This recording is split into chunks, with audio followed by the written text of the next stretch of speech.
Mr. President. Republican Leader. Mr. President, I ask that the quorum call be suspended. Without objection. Mr. President, as we wrap up, or about to wrap up, I should say, our legislative work for 2025, I would say it's been quite a busy year here in the United States Senate. The longest session period in 15 years to kick off the year, and historic number of votes, the most literally in half a century. In fact, Mr. President, if you can see on this chart, the number of votes, you go back, the first date on there is 1989. Obviously, this is pretty small, difficult to see, perhaps, unless you're standing right over it. But if you look at the red line here, that's this year.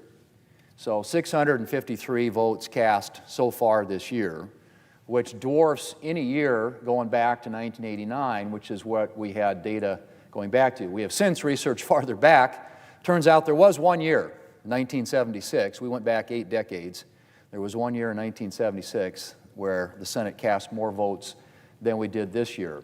But if you go back to 1989, the closest one is right here in 1995, which for those of us who were actually following it back then, that was the Contract with America year, and so that was a record number of votes cast in both, I think, the House and the Senate.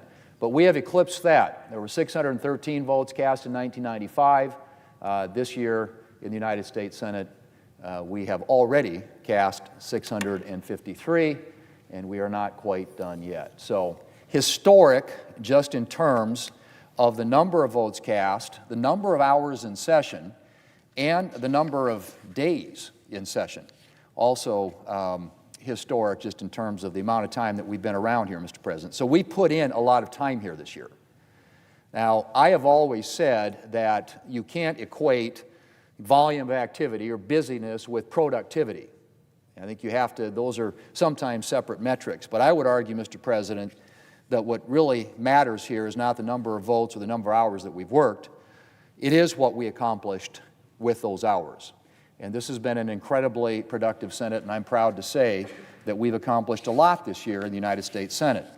Our flagship bill, I should say, for the year, of course, was the One Big Beautiful Bill, the Working Families Tax Cuts Act, and the largest part of that was, in fact, the tax cuts that were enacted that are going to benefit American families, Mr. President. Back in 2017, the Republicans delivered substantial tax relief for hardworking Americans. But that tax relief was scheduled to expire at the end of this month. And so one of our main priorities for this year was extending that tax relief. And extend it we did. But we didn't just extend it, we made it permanent. And we added to it additional tax relief on top.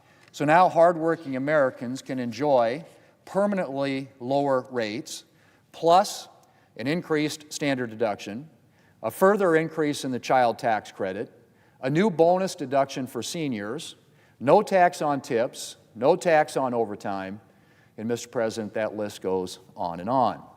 In addition to the new and permanent tax relief for individuals and families, we also made permanent tax relief for businesses of all sizes to help our growth and expand jobs and opportunities for American workers. So I would just say, again, Mr. President, if you look at that map, this measures, and again, it's too far away for people to see, but the color coding represents the amount of tax relief that people in these individual states or even within a state will receive based upon the filings and what we expect they'll be filing for next year. But if you can see at the top of that, the U.S. average is $3,752 in savings as a result of what we did to prevent what would have been the largest tax increase in American history.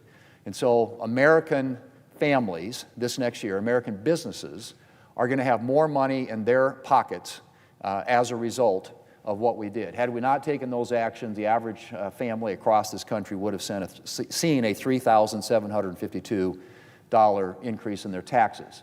And so that's sort of representative of the chart across the country, and the darker ones means you're probably getting more tax relief relative to the lighter colors, but nevertheless, everyone in this country who files a tax return is going to see a much lower tax bill, tax liability this next year as a result of what we did.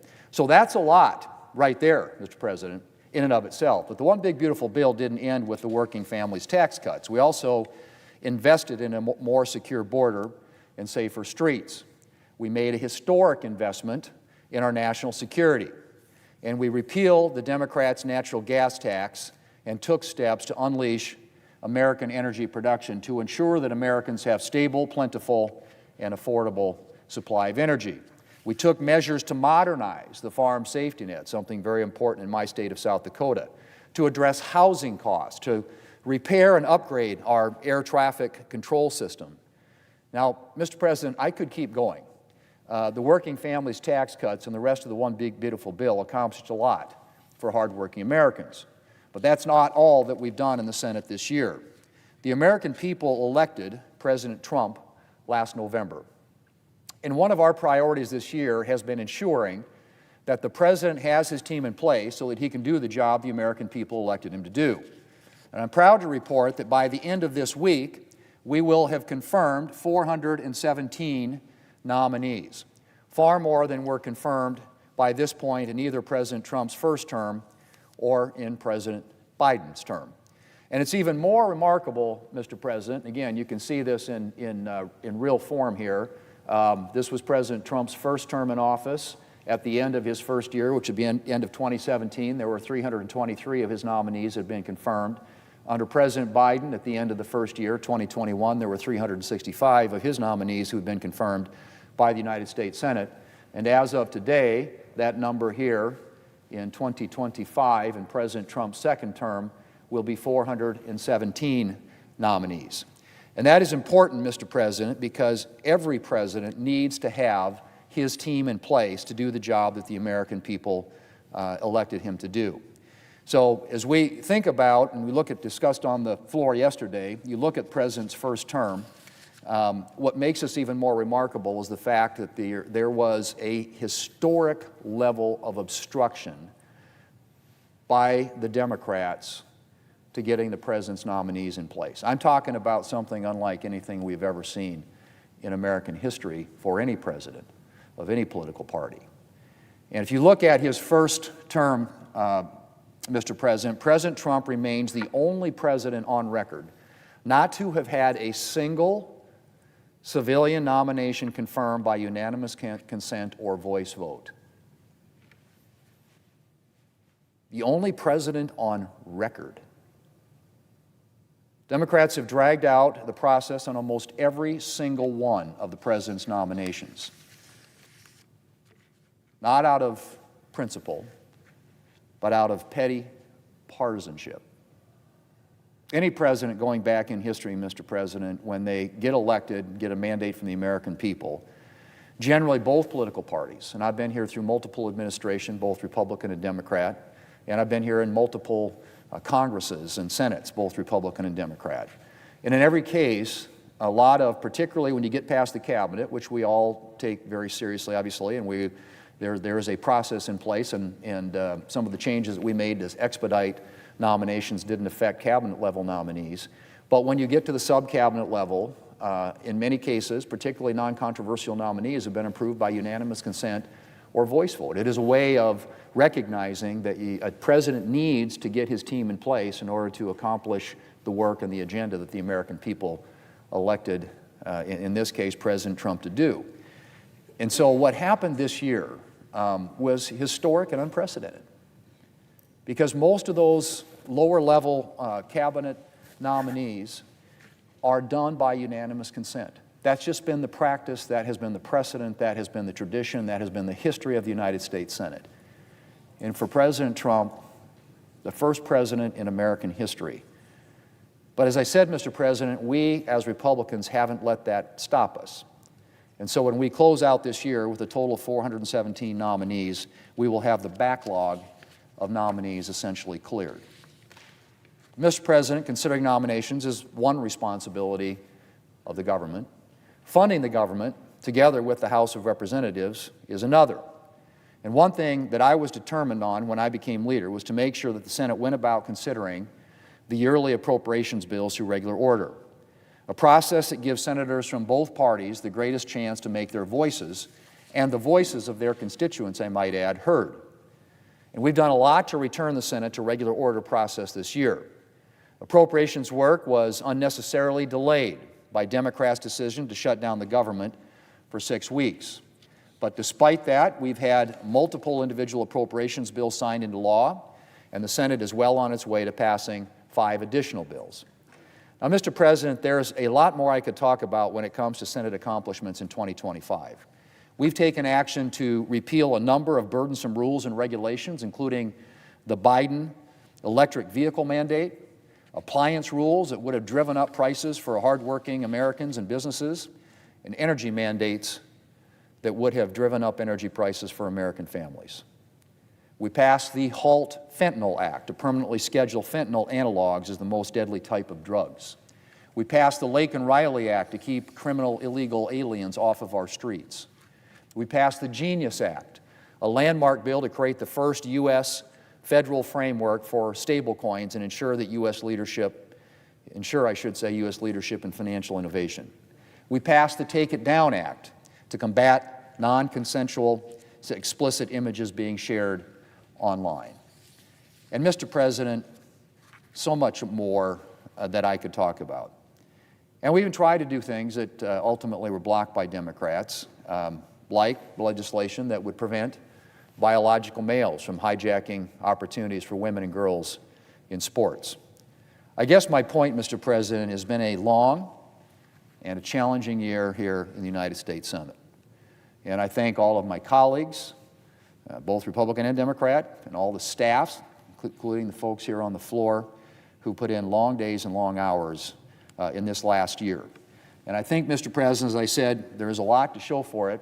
In fact, if I put up this last chart, you'll have a hard time. Nobody's going to be able to read this for sure, but I do this only simply to illustrate this is the list of things that we have accomplished in this last year. And it runs the gamut from all the things, some of which I just mentioned, a lot of which I didn't mention, that were included in the working families tax cuts, the One Big Beautiful Bill that passed last summer, but then so many other things on this list that were accomplished as a result of the good work that we have done on behalf of the American people here in this last year. So, Mr. President, it is, I think, an example of what we all came here to do. And thanks to our work this year, Americans are going to be looking at 1, safer streets, 2, more money in their pockets, and 3, new opportunities to get ahead, and new opportunities on the way for American people and American families. And so, Mr. President, we're going to keep advancing those priorities here in the United States Senate in 2026 and build on the record of accomplishment and the successes that we have had here in 2025. Mr. President, I yield the floor, and I suggest the absence of quorum. Clerk will call the roll. Ms. Alsobrooks.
Mr. President, Democrat leader, ask unanimous consent the quorum be dispensed with.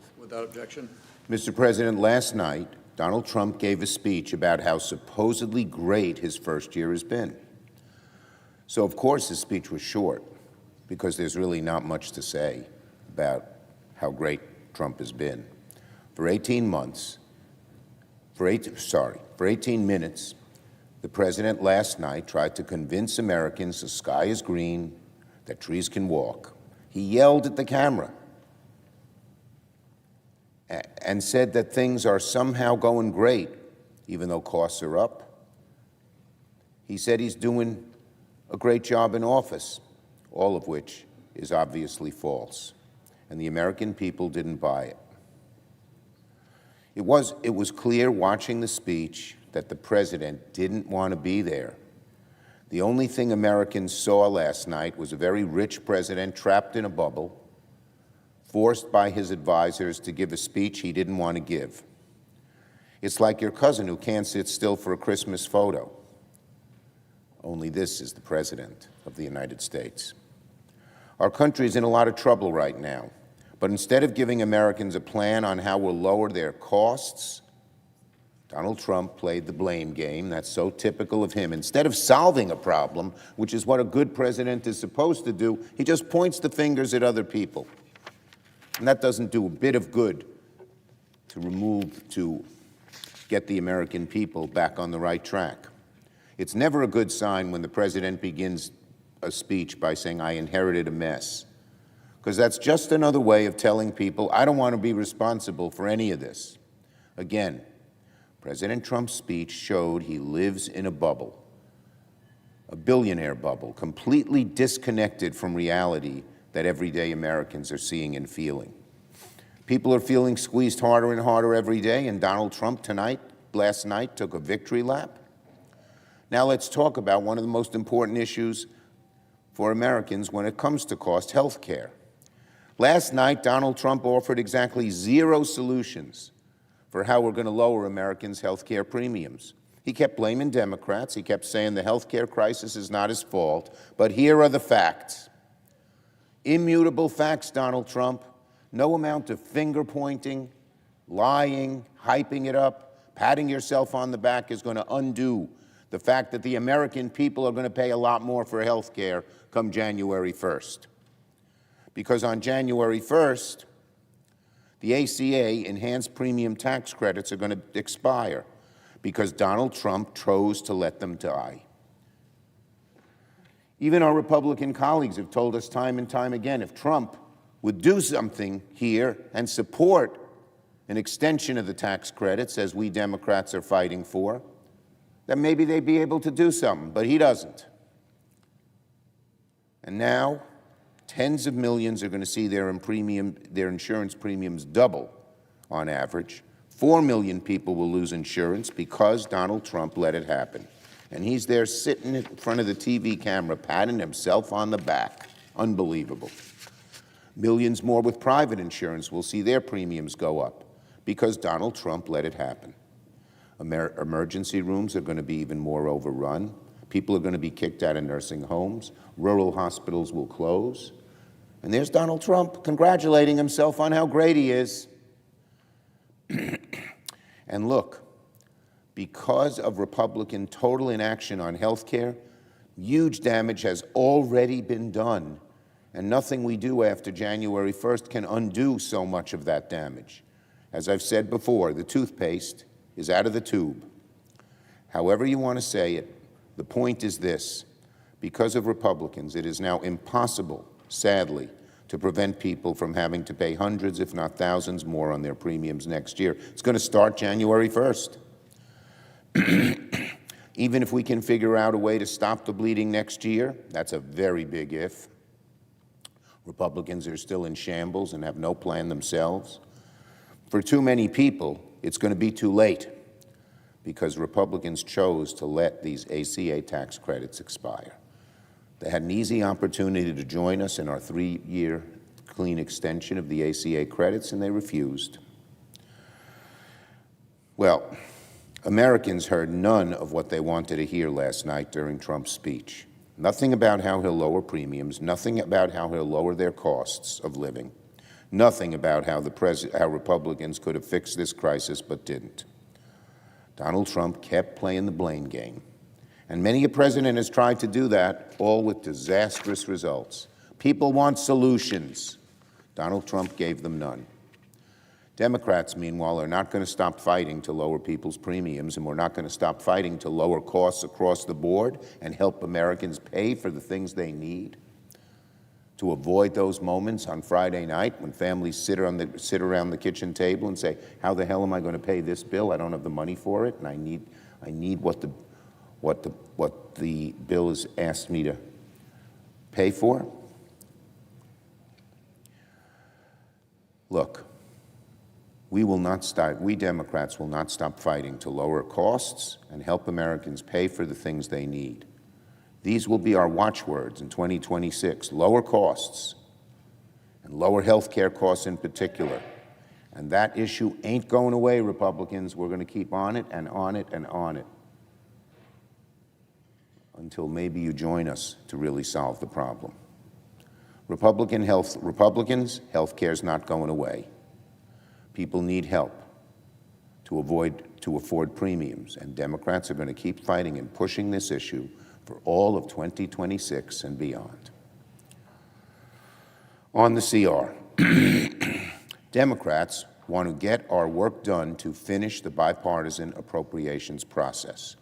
Our goal is a bipartisan bill that funds the government through fiscal year 2026. Republicans worked for over a month and just yesterday gave Democrats a list of their cleared amendments, one of which has no text. While I don't expect we will need quite as long as Republicans took, it'll still take some time for us to work through our amendments so that we can finish the minibus in January. Democrats are working in good faith to finish the process. As we said, our goal is a bipartisan bill that funds the government through 2026, and we're working in good faith to finish this process. It's not easy. Obstacles always remain. No side is going to get everything they want, but a bipartisan agreement is the preferred outcome for the vast majority of senators, Democrat and Republican. Now, on the Senate Commerce Committee yesterday, and what Ted Cruz had to say. Well, yesterday, the Senate Commerce Committee heard testimony from FCC Chair Brendan Carr, the first time he's appeared publicly before the Senate after trying to bully ABC and Disney into pulling Jimmy Kimmel off the air. Remember back then that Carr said in a podcast, we could do this the easy way or the hard way, and he threatened ABC and Disney with investigations. What thuggery. He threatened to pull broadcast licenses. These are naked attempts at censorship in violation of the First Amendment's protection to free speech. The threatening and bullying of the media into simply being a mouthpiece for Donald Trump is one of the greatest threats our democracy faces. And Mr. Carr has been a willing and eager henchman to achieve that very dangerous goal. It was disturbing to hear Mr. Carr double down yesterday on his attempt to take Kimmel off the air. And it was troubling that too few Republicans were willing to stand up to him.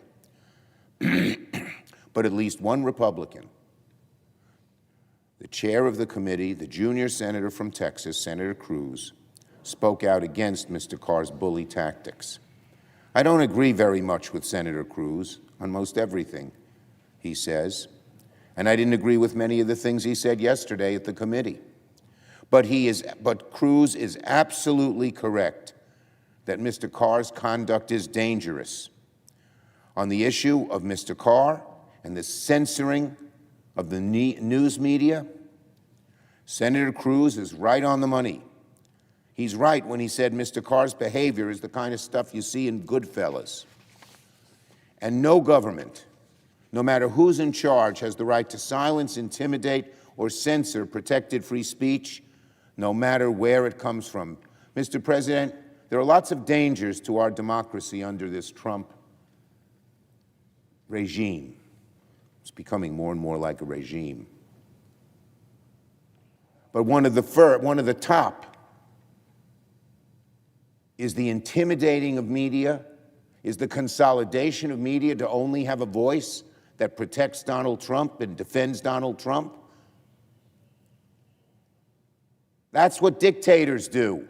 That's what Orban has done in Hungary and Erdogan in Turkey, and dictators throughout history try to censor the media, consolidate the media so they are all under the thumb of the leader, of the dictator. This is a dramatic danger, a huge danger, one of the greatest dangers to our democracy. And Ted Cruz talked about that yesterday. Frankly, if Cruz can speak out against the FCC's obvious bullying tactics,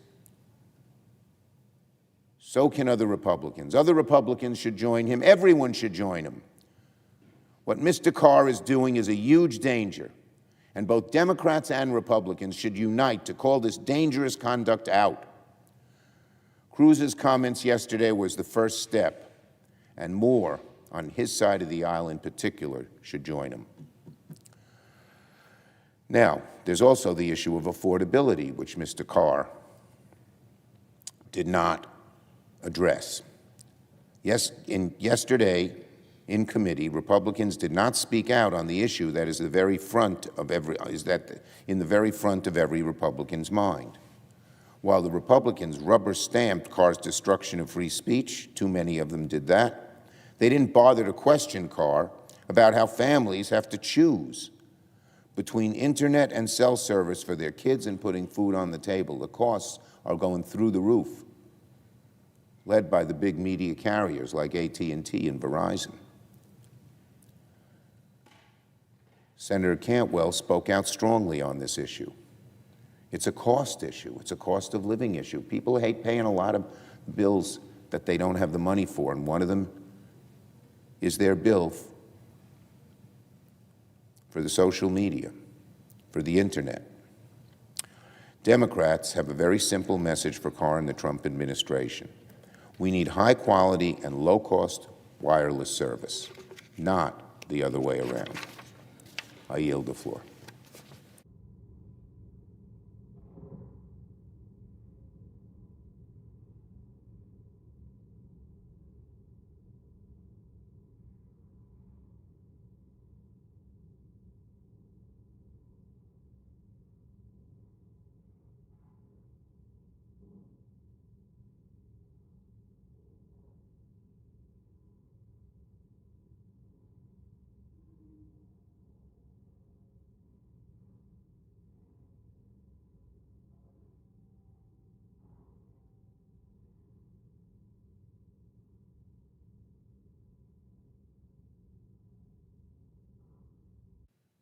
Mr. President. Majority Whip. Thank you, Mr. President. Mr. President, I come to the floor today having just heard the minority leader talk about the President's address to the nation last night. I listened carefully to what the President had to say, and I thought he did an outstanding job explaining what a difference a year makes. Because what the President inherited and Republicans inherited when we took over after Joe Biden and the Democrats had been in charge, our country was weaker. Our country was poorer. Our country was less safe. What we've seen is a complete reversal over the last year, with a focus on significant changes at the border, where we now have a secure border. Most secure it's been in years and years and even decades. A huge difference on energy, where right now, going into the Christmas season, gasoline prices are at the lowest they've been in 5 years. Complete change in taxes, where the Democrats wanted to raise taxes on American families by $5 trillion. Instead, this year, as we go into next year, people are going to see a dramatic difference in lower taxes impacting how much money they have in their pockets. And a dramatic change in national security. We now have peace through strength, and we didn't have that over the last administration. And then on top of all these things, President Trump announced something called a warrior dividend. That's going to give $1,776 to each and every one of our brave men and women in uniform, and there are over 1 million of them right now, And what a gift and what a bonus to thank them for their service. Oh yes, we are dramatically changing the direction of this country. We're getting America back on track. And Mr. President, just this morning we got additional good news. It's the latest inflation report. The inflation has slowed in November to 2.7%, and that is lower than anything anyone expected. That's a reflection of the work that we're doing. Core inflation was the lowest since March of 2021. That's when Joe Biden and the Democrats came into office, and we faced 40-year high inflation. That's what the American people suffered through under 4 years of Biden and the Democrats. This is good news for consumers. It's good news for Main Street. It's good news for the country. The evidence is undeniable. Republicans are getting America back on track. Mr. President, this Christmas, families are really feeling the relief that comes from returning to common sense energy policies. You unleash American energy as we've done, taking the leash off that the Democrats had applied to American energy production. Get more energy production, prices go down. I remember when consumers were paying $5 a gallon for gasoline, even higher for diesel. Now in Wyoming, it's about less than $2.50 a gallon. I hear in Oklahoma from Senator Langford it's $1.99 a gallon. I will never forget the day that Joe Biden held his Environmental Protection Agency. He said, prioritize climate over energy that is affordable, available, and reliable. That era is over. By unleashing American energy that is now affordable, available, and reliable, Republicans are making America safer and more prosperous. Now, a vital piece of all of this energy dominance is America's clean coal. A few months ago, President Trump declared that American clean coal is essential for our nation's safety and prosperity, and he is right. As part of the Working Families Tax Cuts bill, Republicans in Congress lowered the royalty rate for coal production on federal lands. The old higher tax rates risk keeping coal in the ground. Lower rates mean higher production and lower energy costs. It's good certainly for my home state of Wyoming, and it's good for America. Wyoming is America's energy breadbasket. Our Powder River Basin coal produces nearly half of all the coal in America, and it is the cleanest burning coal in the world. More production means more affordable energy. More production means revenue for Wyoming schools as the taxes come in. More production means more certainty for decades into the future in terms of our energy security. More production means good-paying jobs. And Joe Biden tried to cripple the coal production in America. His administration imposed the punishing Buffalo Resource Management Plan on Wyoming and on parts of Montana, a plan to stop mining of American coal. Republicans used the Congressional Review Act to restore sanity to energy production. Now, Wyoming coal producers in the Powder River Basin can provide the coal needed to continue powering our nation. As a result, miners see a bright future again. Coal production is now up 6% since last year. Another critical piece of American energy superiority is nuclear energy. Last year, the Senate passed my bill to ban the import of Russian uranium. President Trump is also supporting uranium production and nuclear energy as part of his all-of-the-above energy strategy. Uranium production now in the United States is booming. My home state of Wyoming is the second largest producer of uranium in America. Our production has increased nearly 100% since last year. Because of Republican policies, production facilities that were once dormant are now ramping up. That's because they have certainty in terms of business. Nuclear energy fuels 20% of American electricity. We need it. More power from all energy sources are going to bring affordable electricity prices in the future. Mr. President, remember, Republicans also ended this electric vehicle mandate that the Democrats were trying to foist upon the American people. We got rid of that $7,500 government subsidies to buy electric vehicles. When California tried to control what cars we can drive, Republicans stepped in to stop them. Electric vehicles are vehicles Americans don't want, can't afford, aren't practical in my home state of Wyoming or yours of Montana. Look, we're not going to allow California to force feed us. They tried. Now Americans are back in the driver's seat. Republicans also removed Green New Deal regulations. We did it throughout the entire government, and taxpayers saved billions. Additionally, Republicans repealed the Biden-era tax on natural gas. That saves Americans money when they heat their homes. Republicans rolled back Biden-era regulations on home appliances. Now Americans have the freedom to purchase what they want, the appliances that work best for them and their families and their budgets. The contrast between Republicans and Democrats is dramatic, and we certainly heard it last night with the president's address. Senate Democrats have absolutely no plans or no desire to make energy more affordable. They don't. They want it more expensive, so we use less, and that helps their green climate initiatives. Democrats may talk about affordability, yet energy costs are the highest in their own home states. Think about it. And Senator Schumer, who was just on the floor of the Senate, his home state of New York, and he was addressing affordability, he wasn't talking about putting more money in people's pockets. Nope. His home state, electricity prices are up 34% over the last 6 years. New York's energy prices are 44% higher than the national average. In California, electricity prices are up 58% in 5 years.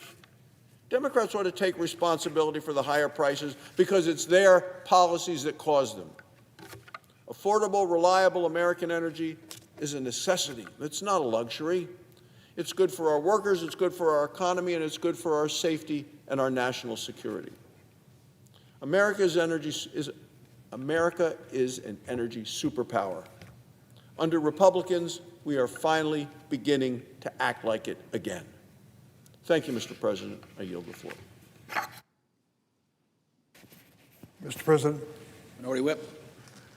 Mr. President, earlier this year, the Trump administration began a calculated show of political theater and force designed to spread fear and terror in Chicago and surrounding Illinois communities. Masked federal agents pepper sprayed, punched, body slammed, and even shot individuals, including U.S. citizens, during violent immigration enforcement actions.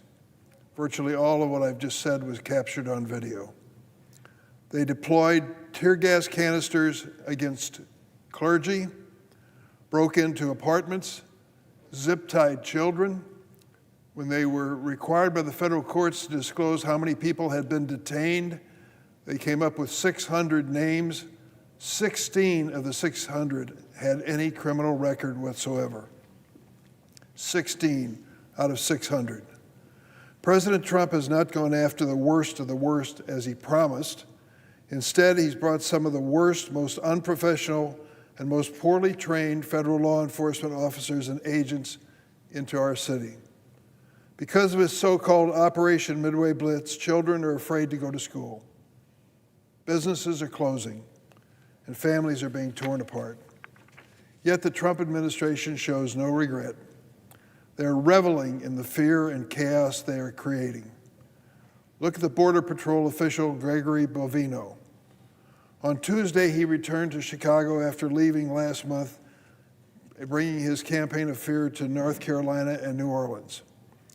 As soon as he arrived back in Chicago, Mr. Bovino went to the picket line of Local 705 of the Teamsters at Mauser Packaging Solutions. These workers are on strike for better benefits, safer working conditions, and measures to prevent ICE from entering their workplace without a federal judicial warrant. Bovino brought federal agents to this picket line to intimidate and interrogate these workers. He laughed in their faces as they demanded better working conditions. In court testimony, Mr. Bovino has praised federal agents' use of excessive force as exemplary, even after multiple U.S. citizens were hospitalized following their encounters with his federal agents. When addressing federal agents prior to a confrontation with peaceful protesters, Mr. Bovino stated, and I quote, If someone strays into a pepper ball, then that's on them. Bavino has tear-gassed peaceful crowds, encouraged his agents to fire pepper balls at protesters, and threatened to go, quote, even harder on the streets when federal judges dare to order him to follow the law. But Mr. Bavino is not alone in his cruelty. Many Trump administration officials have been posting and gloating about their clear violations of constitutional rights. While President Trump has given them carte blanche to violate the law, there is a reality ahead. One day, President Trump will not be in the White House. When he goes, those who ordered these lawful activities finally may be held accountable and prosecuted. Section 242 of Title 18 of the U.S. Code makes it a crime for a federal law enforcement official acting under color of law to violate the constitutional rights of any person. I have no expectation that President Trump's Justice Department will investigate these violations currently taking place in Chicago. But the statute of limitations for these provisions is 5 years. The next administration will be well within its rights to hold accountable anyone who violated an individual's constitutional rights or directed others to do so during this Trump administration. While the Supreme Court's outrageous decision in Trump versus the United States may have personally immunized President Trump from prosecution, it provided no such protection for these agents. The Trump administration officials responsible for the use of excessive force or unlawful detention may face criminal consequences for their role in Midway Blitz. That is why today my colleague, Senator Duckworth, and I have submitted a criminal referral to the Justice Department regarding the unlawful actions of senior Trump administration officials and federal immigration agents in Operation Midway Blitz. To take one example, a Border Patrol agent shot a Chicago woman multiple times. Body camera video reportedly shows the agent threatening the woman, saying, do something, and then I'll delete the next term he used, prior to shooting her. Afterwards, the agent bragged in text messages to other agents about shooting the woman, writing, quote, 5 shots, 7 holes. As ranking member of the Senate Judiciary Committee, I've directed my staff to continue gathering evidence of potential violations of Section 242, and we will provide this evidence to the Justice Department in due course. In addition, Illinois elected officials are hard at work documenting crimes committed by these federal agents. The mayor of Evanston has opened an investigation after federal agents pinned down a man and struck him in the head. The village of Broadview is conducting criminal investigations related to ICE's use of tear gas and rubber bullets against first responders and peaceful protesters. Tomorrow, the Illinois Accountability Commission will hold its first public hearing, which will examine the widespread use of chemical agents during Midway Blitz. There will come a time when the people responsible for these assaults, tear gassing, and unjust detention during this lawful immigration action will face real accountability. These officials swore an oath when they began their service to preserve and protect the Constitution. But in their role as federal law enforcement officials, there is ample evidence they violated the very rights they promised to defend. Today, I'm putting those participating in Operation Midway Blitz on notice. You can continue to terrorize people. You can ignore the rulings of our courts, our laws, and our Constitution. You can hide behind your masks. You can ignore due process requirements of the Constitution. The day will come when justice will be served. The day will come when you will be held accountable. The day will come when this pitiful display of meanness and intolerance will become one of the saddest chapters of our nation's history, and you will be held accountable. I yield the floor.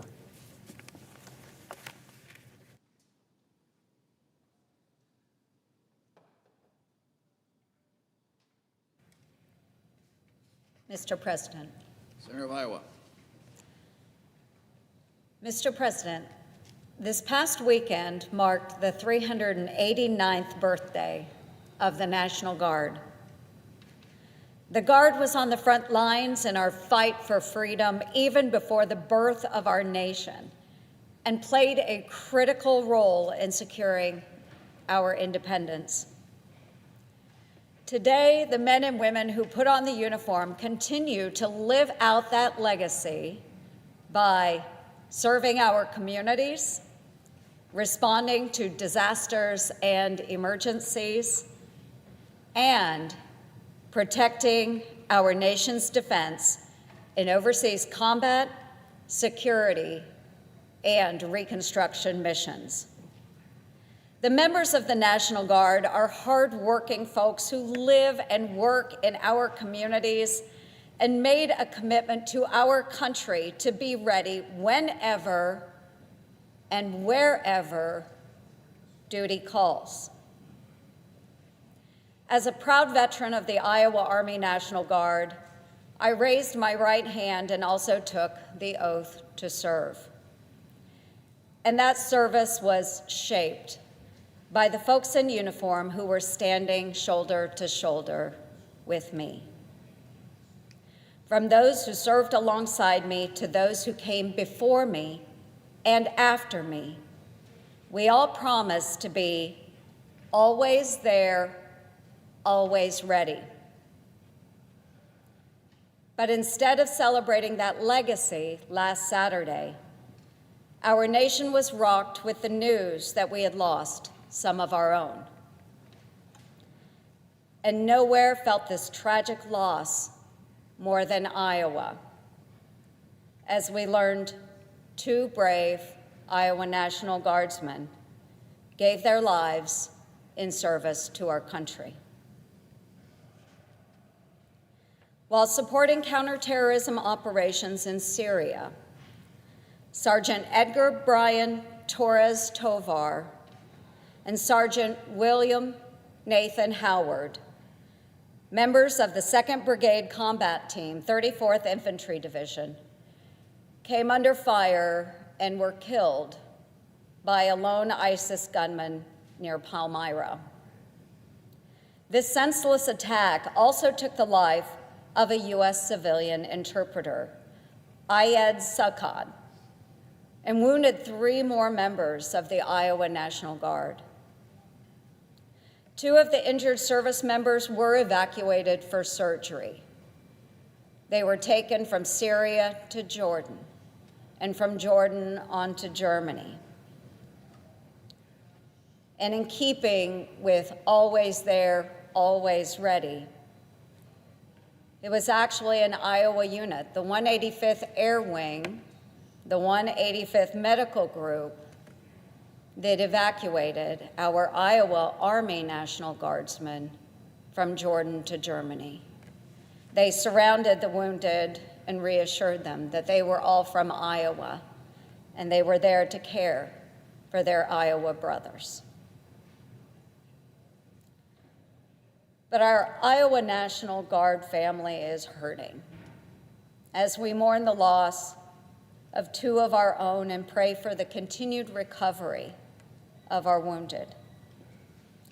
My heart goes out to their families, their loved ones, and of course, the folks they served with.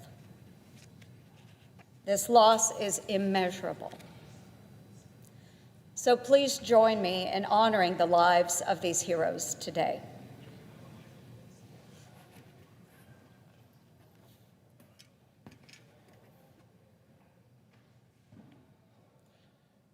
Friends described 25-year-old Edgar Brian Torres Tovar from Des Moines as selfless, goofy, and kind-hearted, an amazing soldier and an even better friend. He was the first in his family to serve in the military. He joined the Iowa Army National Guard before his high school graduation ceremony in 2019, which speaks to his character in wanting to serve at such a young age. Sergeant Torres Tovar, your service and sacrifice will never be forgotten. My heart breaks for your friends, your family, and your community. And as I was able to speak with his family yesterday, They were torn apart and still in shock at the loss of their son.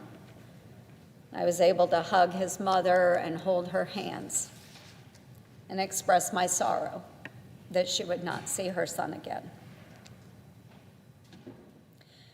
29-year-old Sergeant William Nathaniel Howard, known as Nate, from Marshalltown, Iowa, was a loving husband and described as an amazing man of faith. He joined the Iowa National Guard soon after graduating from Marshalltown High School and has been enlisted ever since.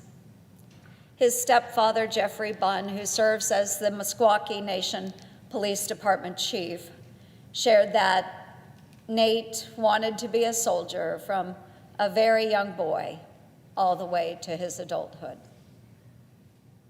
To his family, especially his wife, Ariana, and their son, my prayers are with you. These men are two of our nation's finest, a true testament to the selfless bravery it takes to put on the uniform and keep our homeland safe from the threat of radical Islamic terror. They are also a reminder that our freedom is not free, and every American owes an enormous debt of gratitude to our service members who put their lives on the line.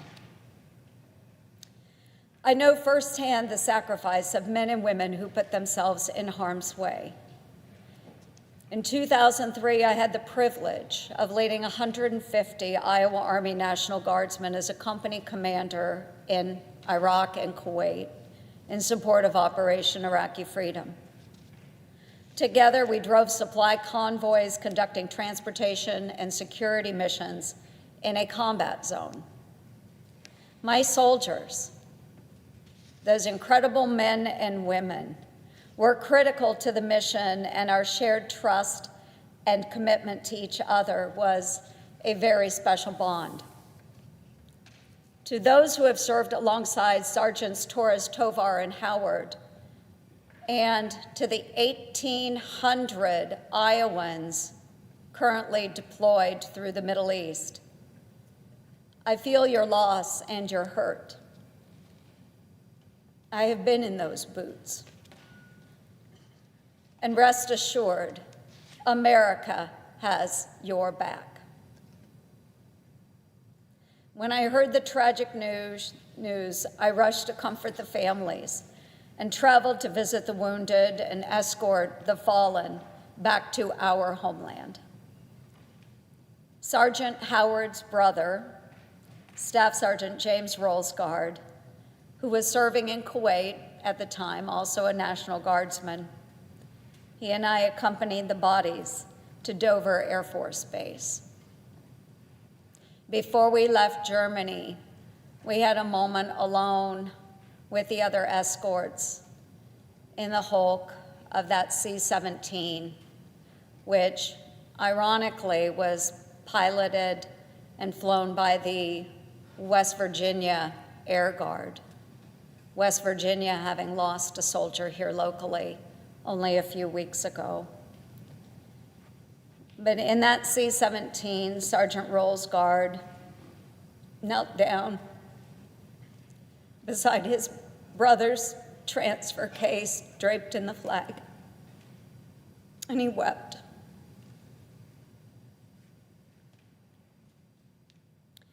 We all feel that loss.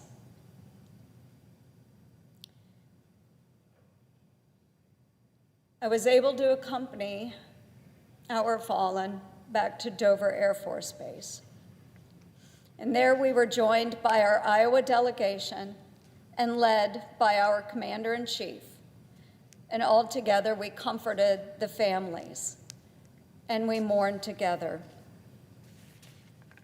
Our governor, Kim Reynolds, has ordered all flags in Iowa to fly at half-staff out of respect and remembrance until the bodies of our Iowa National Guardsmen have returned home and are laid to rest.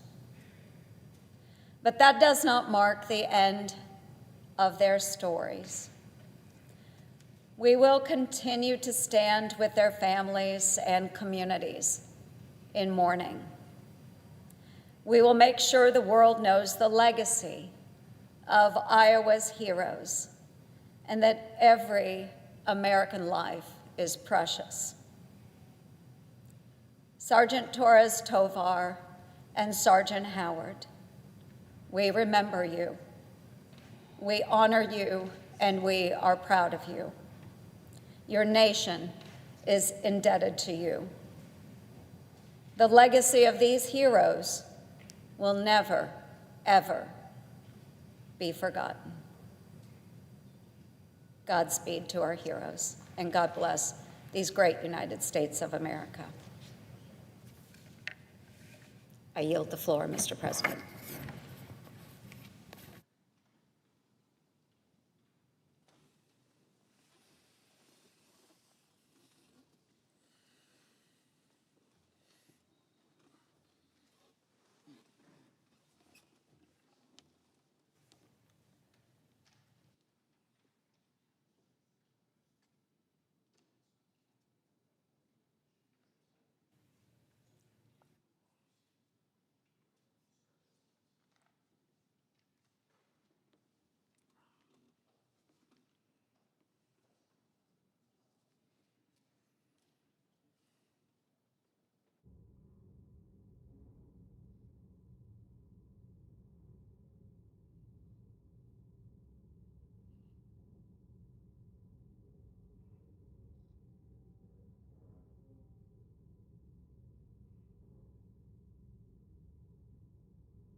Mr. President.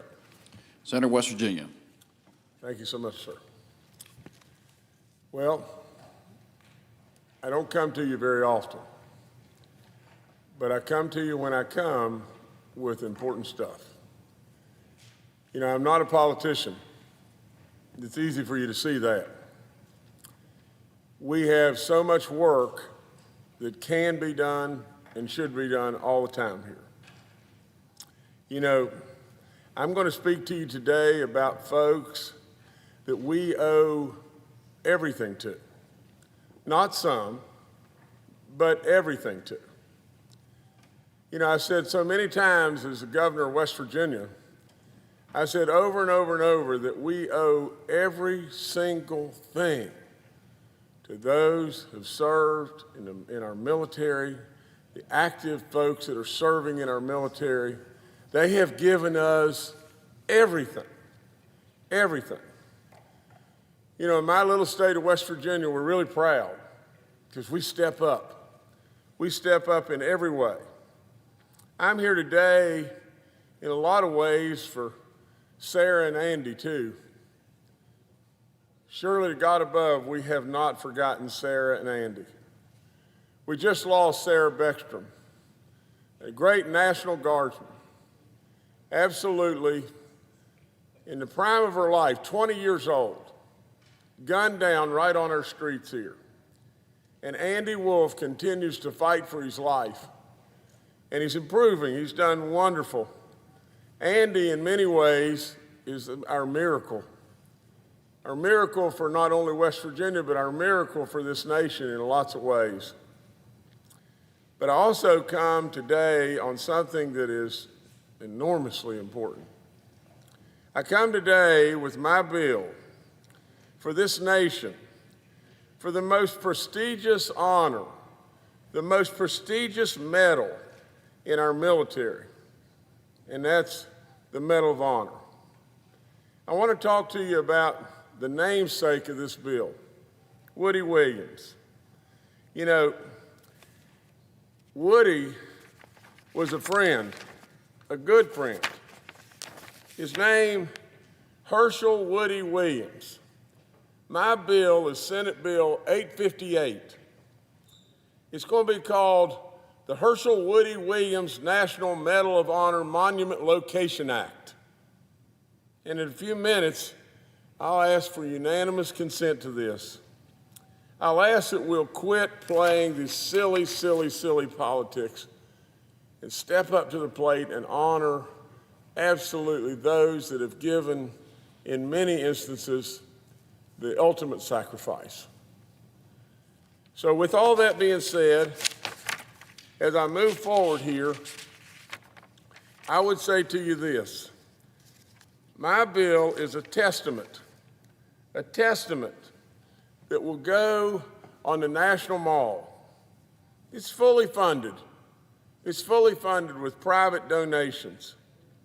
We absolutely know that the recipients of the Medal of Honor, absolutely those folks, all the way back to the Civil War, those folks have been in every single conflict that this nation has been in. And it is so enormously important, it's off the chart. This monument in the National Mall will be in proximity to the other memorials and monuments that remember wars that these individuals fought and died in in an absolutely appropriate setting. This monument reflects the American people's collective appreciation for the Medal of Honor recipients' bravery and stands as a lasting tribute to their legacy. These individuals come from every corner of our nation, from Hawaii to Maine, from every state. We have at least one individual from every state that has gone beyond the call of duty. Mr. President, these people are like Army Sergeant Brian Bucher from Maine. These people are like Navy Ensign Charles Hammond from Maryland, Air Force Master Sergeant John Chapman from Massachusetts, Coast Guard Signalman First Class Douglas Munro from Washington State. Mr. President, we are honored to have these great recipients, many of them with us today. But I do know that two are really right here with us today. U.S. Major General Patrick Brady from South Dakota, who served in Vietnam and made several missions to evacuate wounded soldiers. He utilized 3 helicopters in a single day to evacuate 51 seriously injured men. It's unbelievable. It's totally unbelievable. The bravery, the sacrifice, unflat believable. We also have with us U.S. Army Lieutenant Colonel William Swenson from Washington State. And living up to California, made multiple trips to the enemy's kill zone to evacuate wounded soldiers and recover 4 fallen U.S. servicemen. I just don't know how in the world. You talk about this unbelievable bravery. You talk about their unbelievable sacrifice. They've given so much in every single way, and we should be so, so, so, so proud. Like I said a few minutes ago, we're asking to do something in the National Mall. It's been vetted in every single possible way. The House has passed it unanimously. We passed it out of committee unanimously. Honestly, what is wrong with us in America? What could possibly be wrong with us in America to not step up, and do something as small but as great as this for our greatest medal recipients? The Medal of Honor. Absolutely.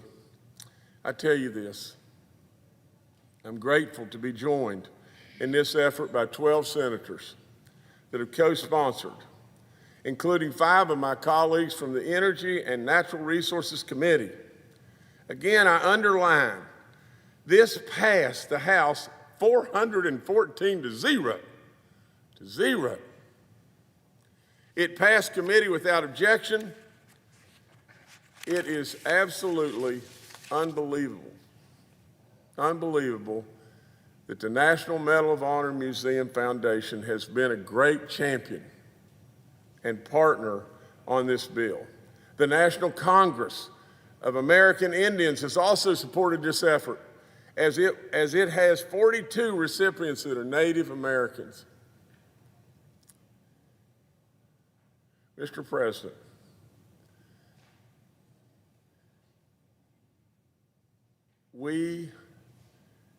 and it is unthinkable for me.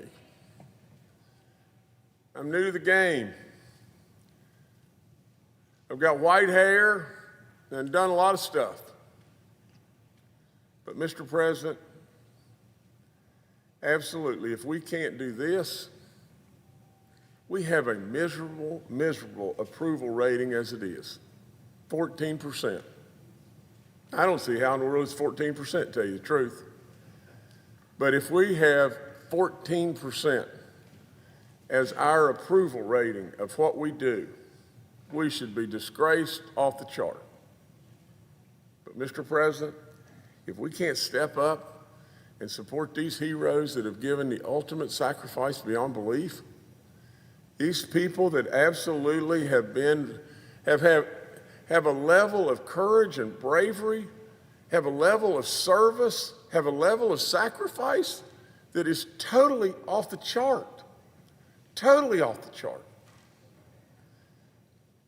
Do we not realize that every single solitary thing we have, everything that we have today is due to folks like this?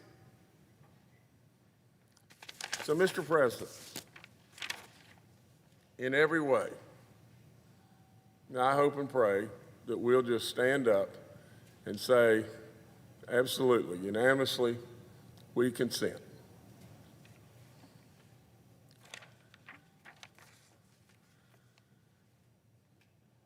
As if in legislative session, not withholding, Rule 22, I ask unanimous consent that the Committee on Energy and Natural Resources be discharged from further consideration of Senate Bill 858 and the Senate proceed to immediately consideration.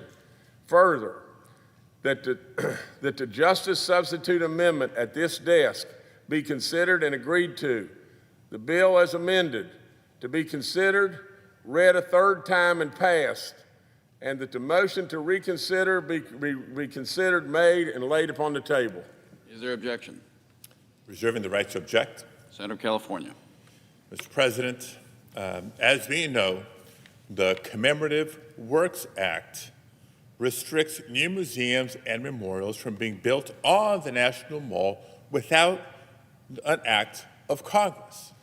It's one of the ways Congress likes to try to maintain and be mindful of the evolution of the National Mall and the monuments and museums that meet our collective bipartisan standard for placement there.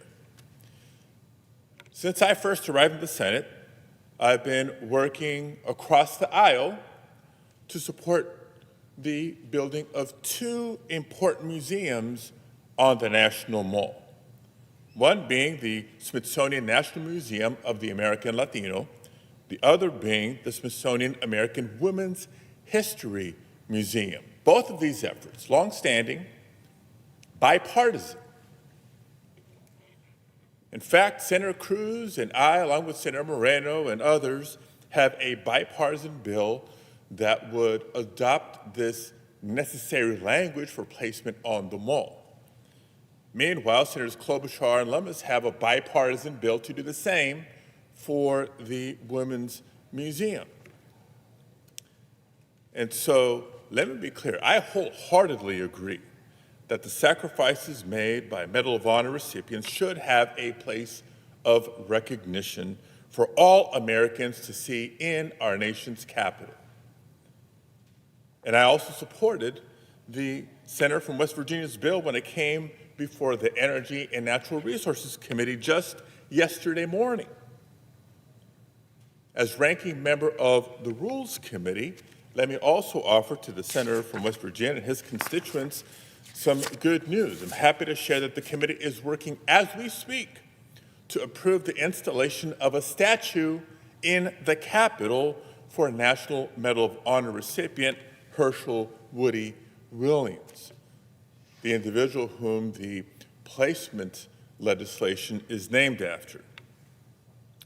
But as I shared in committee yesterday morning, I also believe that the story of the American Latino and the fight for equality by American women should also be enshrined on the National Mall. So have an amendment that would add the text of those bills to Senate Measure 858 to also allow the Latino and women's museums to build on the National Mall.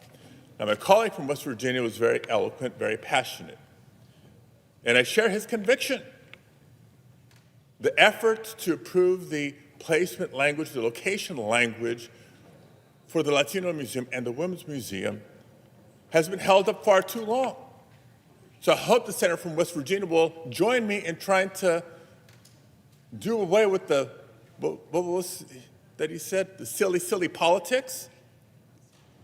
Because when you look at the history of Latinos in America, it includes more than 60 Medal of Honor recipients, beginning with Phil Bazor and John Ortega for their service in the Civil War. Latino contributions, including paying the ultimate sacrifice, is nothing new. And it includes, by the way, David M. Gonzalez from my hometown of Pacoima for his bravery during World War II. The history of women in America includes the story of Dr. Mary Edwards Walter, a Medal of Honor recipient. All these stories deserve to be told in a location of prominence. So as I said yesterday morning, when the Energy and Natural Resources Committee marked up and approved Senate Bill 858, I made remarks at the time clearly announcing my intention to offer this amendment when the Medal of Honor bill would come up for consideration on the floor of the Senate. And so here I am. This shouldn't be a surprise to anybody. So I would urge my colleagues to agree to include my amendment so that all three of these bills can finally move forward after years and years of hard work and bipartisan support. Thank you, Mr. President.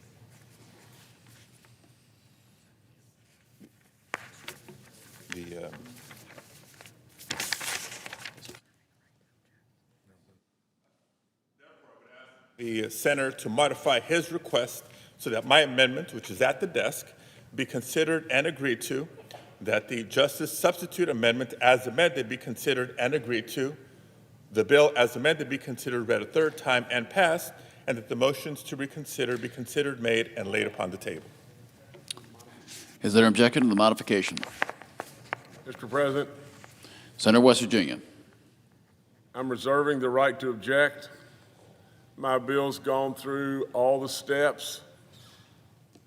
Our great senator here that's speaking, his bill has not gone through the steps, and it being held up is surely not my fault. And of everything in the world, it's not these great recipients' fault. I may have missed one person that could possibly be in our gallery, and that is Marine Corps Captain Raymond Murphy of Colorado. But I want to just tell you just this, sir. We've gone through every step the right way. We've gone through the hearings, the markups, the unanimous passage by the ENR committee. Therefore, I absolutely object in every single way. His bills have not gone through the committee. His bills have not had a hearing that has been passed out of committee. This is absolutely skipping the proper steps. I may be new, but we've done it right. And absolutely what we're doing is we're turning our back on the greatest of the greatest of the greatest. This is the very thing, the very, very thing. I support the museums that he speaks of. We all would. But absolutely, this act right here is the very root of what is wrong with us. God's sakes of living, how do you absolutely look at those great people? How do you look at what they've given all of us and turn your back on them? I don't get it. I absolutely object. Is there an objection to the original request? Reserving the right to object, Mr. President. Senator of California. Want to set the record straight. The museum efforts that I talked about have gone through all the proper steps. There have been committee hearings. They have been approved by committee. They've been approved in prior Congresses separately by actually both chambers. So they're ready to move. I'm disappointed, but frankly not surprised that the amendment is not accepted. And so therefore, I object and would look forward to working with my colleague from West Virginia and anybody else to advance all three of these proposals as expeditiously as possible. The objection is heard. I'm sorry? Senator of West Virginia. I'm not going to volley back and forth. Here's a rules committee. You know, not this Congress. Like I said before, I absolutely object. Senator Delaware.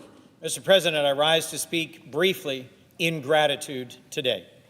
Yesterday, Dover Air Force Base once again had the honor of receiving the remains of 3 Americans who died in service to our nation. Sergeant Edgar Brian Torres Tovar of Des Moines and Sergeant William Nathaniel Howard of Marshallton, both Iowans, both serving in the Iowa National Guard, and Ayad Mansour Sakat, resident of Michigan, originally Iraqi, who served alongside American troops for 4 years during the war in Iraq and has become a naturalized American citizen. All 3 were killed in a tragic incident in Syria. All 3 served bravely, and all 3 were welcomed home with the dignity and respect that all who serve our nation and fall in service to our nation deserve. I appreciate the forbearance of my colleague from Virginia. I just wanted to briefly thank my colleagues from Iowa. I'm the senior senator from Delaware. For 15 years, I have invited home state senators to join me in dignified transfers at Dover Air Force Base, and I understand it is logistically very demanding.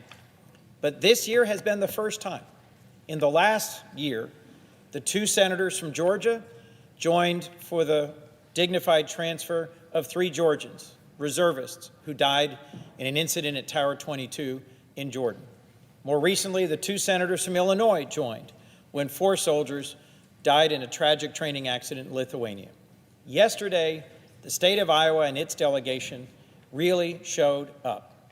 The governor of Iowa, Kim Reynolds, of course, the Adjutant General Stephen Osborne, Major General Stephen Osborne of the Iowa National Guard, 3 members of the House delegation, Congresswoman Ashley Hinson, Congressman Jack Nunn, Congressman Randy Feenstra, and our two senators, Senator Chuck Grassley and Senator Joni Ernst, who served as a colonel and deployed with the Iowa National Guard. Senator Ernst accompanied the remains of the two fallen members of the Iowa National Guard all the way from Ramstein, and it was our honor in Delaware to welcome them to our state, and it is my honor to rise briefly in thanks for the service of the men and women of AFMAO, which is the Armed Forces Mortuary Affairs Unit, and Dover Air Force Base. This is a solemn duty, and one that the men and women of Dover Air Force Base carry out with exceptional grace, care, and skill. I want to close by thanking all the volunteers from our community in Dover, Delaware, who dedicate their time to making sure that the families of the fallen are welcomed, are supported, are prayed over, and know that our nation is grateful for their service and their sacrifice. Thank you, Mr. Chairman. Thank you, Mr. President, and I yield the floor. Mr. President. Senator Virginia. Mr. President, prior to my remarks, I would ask permission that upon the conclusion of my remarks, Senator Shaheen be allowed to speak for up to 10 minutes before the initiation of the scheduled vote. Without objection. Thank you, Mr. President. I rise today to express deep concern and frustration over President Trump's decision to approve the sale of advanced Nvidia H-200 AI chips to the People's Republic of China. And I appreciate the fact that my colleague, Senator Coons, is on the floor, because I will conclude with a discussion of a bipartisan bill that Senator Ricketts and Senator Coons have introduced into the Senate that I think is a very important piece of legislation. I am worried that the transfer of these chips will compromise U.S. security and enable the People's Republic of China to catch up in one area where the U.S. has a significant and very qualitative advantage over the PRC. For decades, under administrations of both parties, the United States has adhered to a simple principle: we do not sell our most advanced security-critical technology to adversaries. That principle exists for a reason. Advanced semiconductors like Nvidia's H-200 chip are not consumer gadgets. They're matters of national security. They're the foundation of the future of warfare. They are our edge, the United States' edge in the development of the technologies of the future. Right now, that future is up for grabs. We protect our chips because they preserve America's advantage in space, cyberspace, and importantly, nuclear deterrence. During President Trump's first term, the administration clearly understood this, and they expanded export controls on semiconductor technologies to China, placing strict controls on firms like Huawei. At the start of this administration, again, President Trump publicly embraced the long-standing policy. Export controls were treated as national security decisions, as they should be. But that consensus apparently has not lasted. It was challenged very aggressively by corporate interests, most notably Nvidia's CEO Jensen Huang, who is a frequent presence at the White House. The status quo was also challenged by President Trump's sort of self-proclaimed AI and crypto czar, billionaire David Sachs, who argued that the United States should give sensitive articles to China in order to make China dependent upon American technology. That argument sounds clever, but it isn't. By that logic, should we sell China F-35 fighter jets, advanced missile systems, top-tier satellite technologies? Of course we shouldn't. We don't preserve our leverage by handing our rivals the very tools that they need to close the gap they have with us. We preserve leverage by maintaining advantages that they can't replicate quickly or cheaply. And Mr. President, they are attempting to close this gap by cheating. The Justice Department just announced within the last few days, a dismantling of a major China-linked AI smuggling network, Operation Gatekeeper, seizing more than $50 million worth of these Nvidia chips illegally exported to China. They're trying to steal this technology, reverse engineer, and take the intellectual property to eliminate this edge that we have. The administration initially claimed it would only permit sales of inferior chips, such as the Nvidia H-200, not the H-200, hardware explicitly described as degraded and limited. But China declined. They waited, believing that President Trump would fold. And that's what happened. President Trump, within the last week, has announced that he plans to approve sales of the H-200, one of the NVIDIA's most powerful AI chips, second only to the very top of its product line. Let's be clear what this chip is. The H-200 is used to train and deploy frontier AI systems that U.S. national security agencies have long warned have numerous military and intelligence applications. Previous administrations working with allies imposed export controls precisely because they worked. China fell behind. Even the CEO of China's leading AI firm has admitted publicly that the access to advanced chips is their biggest bottleneck.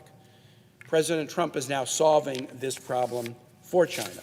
The administration claims that in exchange, the United States will receive a share of the revenue. 25% of the sales is what we're being told. But that admission should alarm us. Decisions that were once made purely on our national security priorities are now apparently up for sale. And the administration justification that this will somehow keep China hooked on U.S. technology doesn't withstand normal scrutiny. We've got decades of evidence that China basically steals foreign technology as fast as it can. They won't be hooked on these chips. They'll take these chips, reverse engineer them, and produce their own and wipe out the edge that we now have with China in this critical defense technology. Now, less than a week after President Trump's announcement, one of the deal's leading proponents, David Sachs, is already starting to backtrack on his theory about we should give these articles to China. And let's look at the facts surrounding the timing of this announcement. NVIDIA's CEO has attended million-dollar-a-plate fundraisers for the president. His company donated to build the president's ballroom. And now, after months of lobbying and contributions, NVIDIA got what it wanted. I'm very, very nervous that the president is bartering away this edge and may barter away other edges to those who are lobbying and contributing to him. And this is a pattern that we've seen, transactional politics jeopardizing our security. China is reaping the rewards of this. They're already leading or rapidly catching up in so many critical industries. Why would we give up an edge in this one? The American people are watching this play out. They're particularly concerned about China, about China's advances, and about China giving up the edge we have over China in this key area. That's why I've signed on with many in this body. I think there are now 10 co-sponsors, equally divided between Democrats and Republicans. The Senator Ricketts and Coons Safe Chips Act, which would insist upon rigorous export controls over these chips, particularly as they might be transferred to China, the People's Republic of North Korea, Iran, and Russia. The number of bipartisan co-sponsors of this legislation and some similar legislation that is offered by other members, Senators Banks, Senator Collins, is growing. And I urge my colleagues to get on board with this legislation and make sure that we don't harm our national security by transferring technologies of such incredible importance to our country. And with that, Mr. President, I yield the floor. Mr. President. Senator New Hampshire.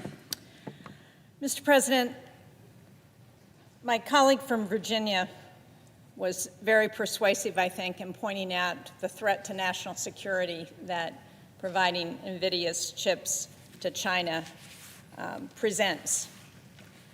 Unfortunately, another area that has the potential to significantly undermine our national security is the efforts by this administration to try and negotiate an end to the war in Ukraine. Now, don't get me wrong, I support ending the war in Ukraine. I think it would be in America's interests, in Europe's interests, and in Ukraine's interests to do that.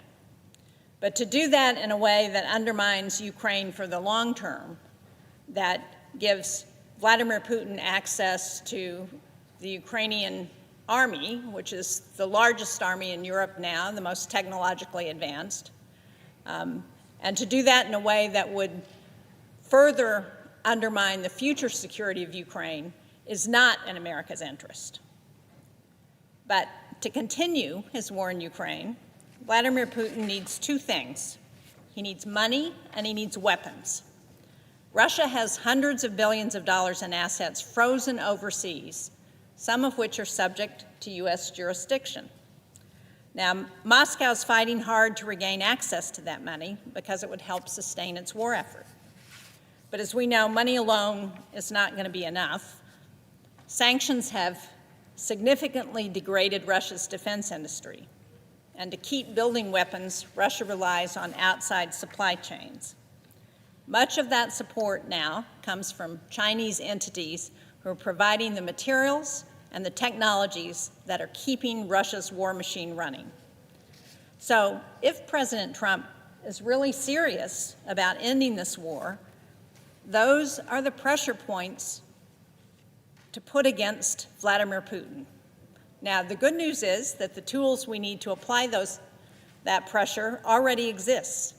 The U.S. can deny Russia access to its frozen sovereign assets, and we can disrupt the supply chains that enable Russia to keep fighting. The Foreign Relations Committee has already reported out 2 bills that have had strong bipartisan support that would address each of these. One is the Repo Implementation Act, known as Repo 2.0, and I think that's particularly important because hundreds of billions of Russian sovereign assets have been frozen, including about $5 billion here in the United States, since the start of Russia's murderous invasion of Ukraine. Now, to help Ukraine beat back the Russian invasion and to eventually rebuild, seizing and repurposing those Russian frozen funds is the right place to start. Senators Risch and Whitehouse led the Rebuilding Economic Prosperity and Opportunity for Ukrainians Act, known as the Repo Act, which I supported, to allow the frozen assets in America to support Ukraine's recovery and reconstruction, to ensure Russia's accountability and ensure a just and lasting peace. The partnership has worked again in this session of Congress to put in place an even stronger Repo 2.0.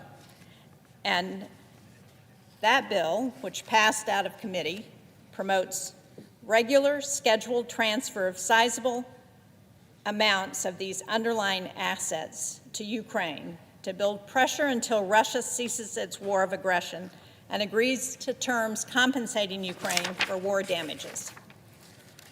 Now, I think it's particularly important for the United States to act because our EU friends have been working on this issue. They've had significant objections. Last year, when the first Repo Act was introduced, they raised a number of concerns. But this year, our European allies are working very hard to get this done in Europe, where most of the Russian assets are actually being held.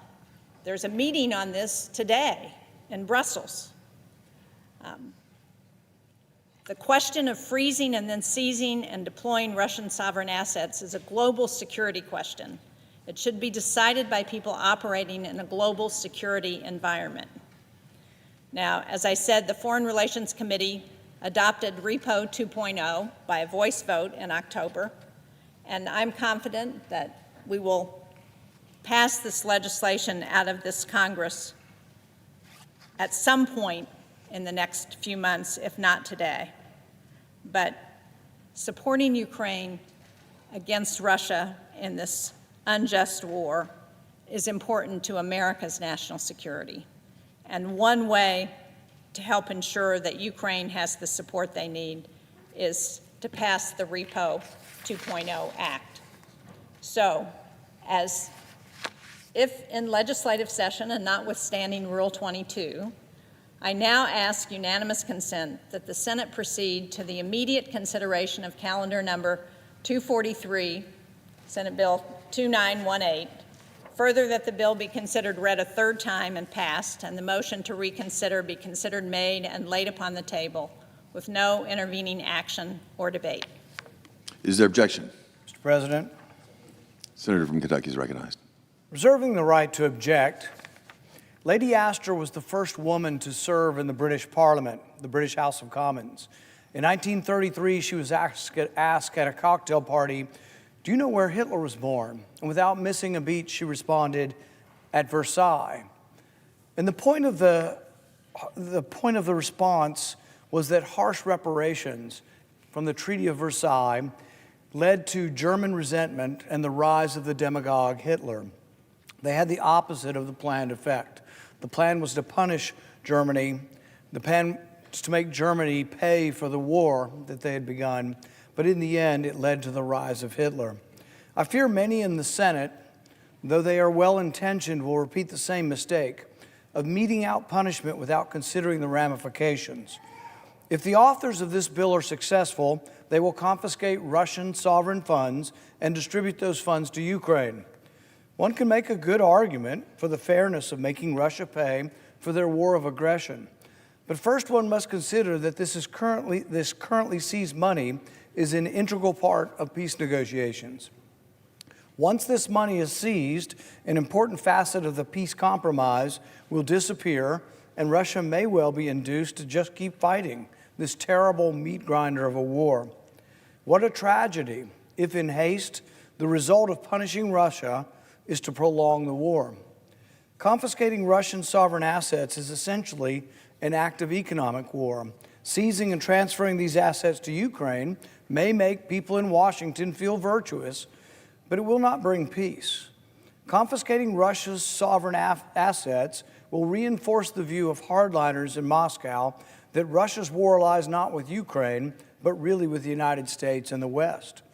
There's no justification for Russia's invasion of Ukraine, but this bill directly undermines President Trump's diplomatic efforts to end the killing in Ukraine.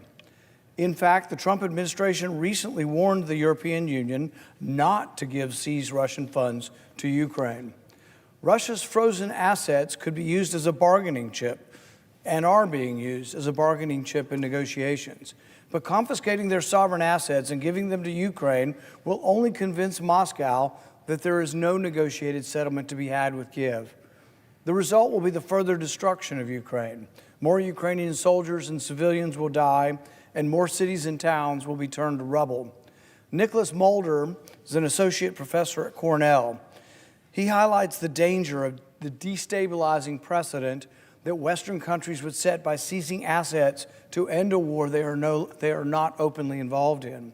Professor Mulder writes that such an action would broaden the coercive actions that states could take for disputes to which they are not a direct party. Elizabeth Braw, a columnist at Foreign Policy and a senior fellow at the Atlantic Council, also highlights the risk of blowback to Western companies. She states that if Western governments themselves begin confiscating assets without due process, they'll expose Western companies to the caprice of undemocratic regimes. In fact, Russia has already threatened to seize $288 billion of Western assets that are in Russia. So we take their money, they take our money. Where does the cycle end? This bill will hand the Russians another tool to fuel resentment against us. American leaders speak of a rules-based international order, but the theory that the United States can confiscate the assets of another country we are not at war with is legally fraught. Professor Mulder argues that economic reprisals are the prerogative of injured states, not of third parties. Rather than compel respect for international law, our actions will demonstrate to our adversaries that we are flouting it. This bill will be used by the Kremlin to show the world that while Washington demands that others follow the rules, we are happy to break them when we see fit.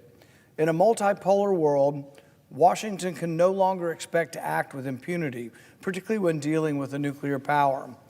We understood the serious dangers that our country faced during the Cold War, but 3 decades of hubris and repeated foreign policy disasters proves that Washington's foreign policy establishment is badly broken. A good way to start on the road to fixing that broken foreign policy is rejecting this disastrous bill, which will only delay and possibly end the peace negotiations. I object. President. Objections heard. Senator. I appreciate my colleague from Kentucky's longstanding efforts to object to sanctions and to any way to hold accountable states that commit atrocities like Vladimir Putin's. But I think he's just wrong on how we end this war. The way we end this war is by putting pressure on Vladimir Putin so that he's willing to come to the table. He has not been willing to come to the table to have serious negotiations. And the president's rolling out the red carpet for him in Alaska, welcoming him back into the international community, also has not brought him to the table.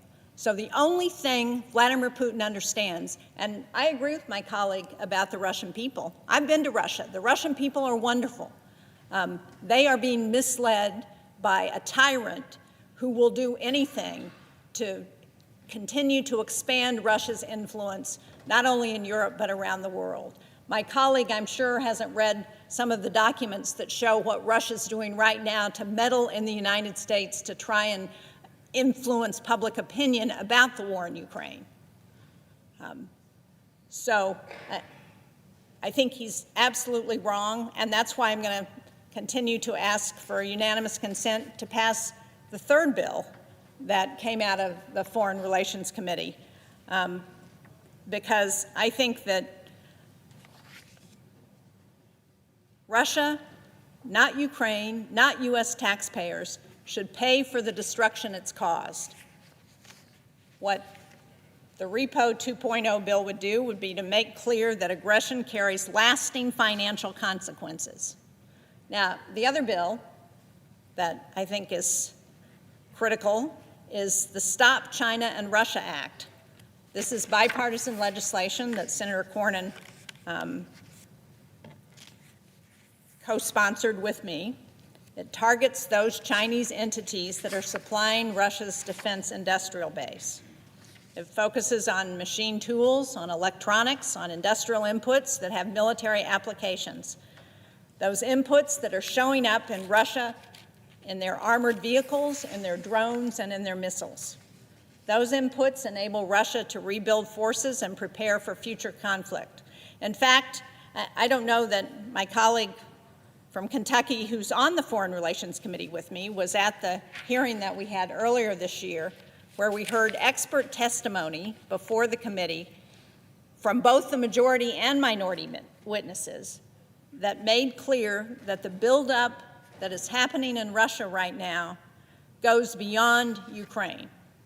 As one of those experts said, at this point, and I'm quoting now, seeing the trends in Russia's military capabilities, reconstitution, adaptation, the buildup in Russian forces, there is no other reason to do that unless you're expecting a confrontation with a much larger potential adversary than Ukraine. Because just to fight the war in Ukraine, Russia doesn't need to do what it's currently doing. That's a quote from one of those experts. That's exactly why this pressure matters, why it's important for us to make sure that Vladimir Putin is really willing to come and negotiate in good faith, which he has not been willing to do. Denying Russia money and weapons reduces the risk of a wider conflict later. Congress should take swift action to advance the second bill and to target the resources that Putin needs to keep this war going, because they raise the cost of continued aggression in terms that Putin can't ignore. And if my colleague from Kentucky thinks that nobody in America cares about what's happening in Ukraine, he needs to talk to the folks in New Hampshire who are part of Common Man for Ukraine, who provide supplies and go to Ukraine on a regular basis to try and help the people who are affected. So now, Mr. President, I ask unanimous consent that the Senate take up and pass Senate Bill 2654, the Stop China and Russia Act of 2025. So as if in legislative session and notwithstanding Rule 22, I ask unanimous consent that the Senate proceed to the immediate consideration of calendar number 241, Senate Bill 2657. Further, that the committee reported substitute amendment be agreed to, the bill as amended be considered read a third time and passed, and the motion to reconsider be considered made and laid upon the table with no intervening action or debate. Is there objection? Mr. President, Senator from Kentucky is recognized. reserving the right to object, notion to think that we will yell and scream and gnash our teeth and tell China, quit selling dual-use material to Russia, and that they will immediately have a sanguine face and say, oh, of course, what were we thinking? We'll quit doing it. That's what the logic of this legislation is. We're going to tell China to quit doing it. Now, there is another way diplomacy could work. We have hundreds and hundreds of sanctions on China. If you want China to do something, you could offer to China to remove some sanctions in exchange for them not selling weapons that have dual use or parts that have dual use to Russia. There are ways that you can gain things through diplomacy, but they are transactional and they include carrots and sticks.